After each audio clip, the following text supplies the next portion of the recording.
বন্ধুরা, আপনারা তো দেখতে পাচ্ছেন আসলে আমরা এরকমের ছোটবেলায় তাল খেয়েছি।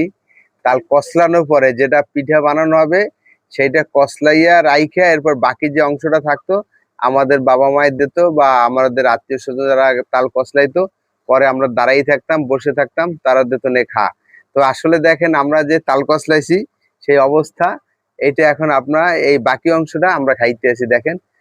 বিসমিল্লাহির রহমানির রহিম।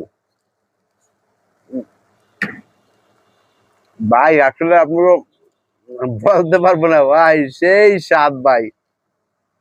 আমের মতো মিষ্টি, আমের মতো, বিশ্বাস নিলে আপনারা খাইয়ে দেখেন। এই, উম, সেই উম,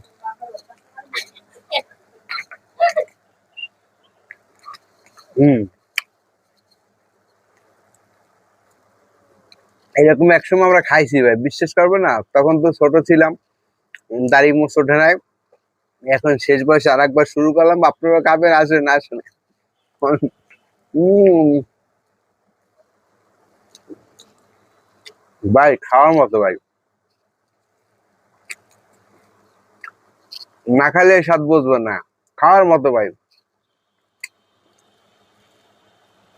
বিশ্বাস করবেন আমি কয় বছর পর যে চালটা খাইতে আছি, কত মজা, এটা আপনাদের বুঝাইতে পারবো না। আপনারা বলবেন যে এত বড় বড় মানুষ সে কিরকম তাল খায়।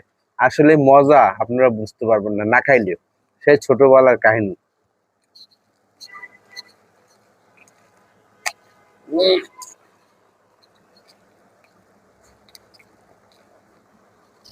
আলহামদুলিল্লাহ, মজা পাইছি। খাইলাম, আনন্দটা আপনাদের সাথে উপভোগ করলাম, আপনাদের একটু মজা দেওয়ার জন্য। খুব ভালো লাগছে, সবাই ভালো থাকেন। আসসালামু আলাইকুম রহমতুল্লাহ।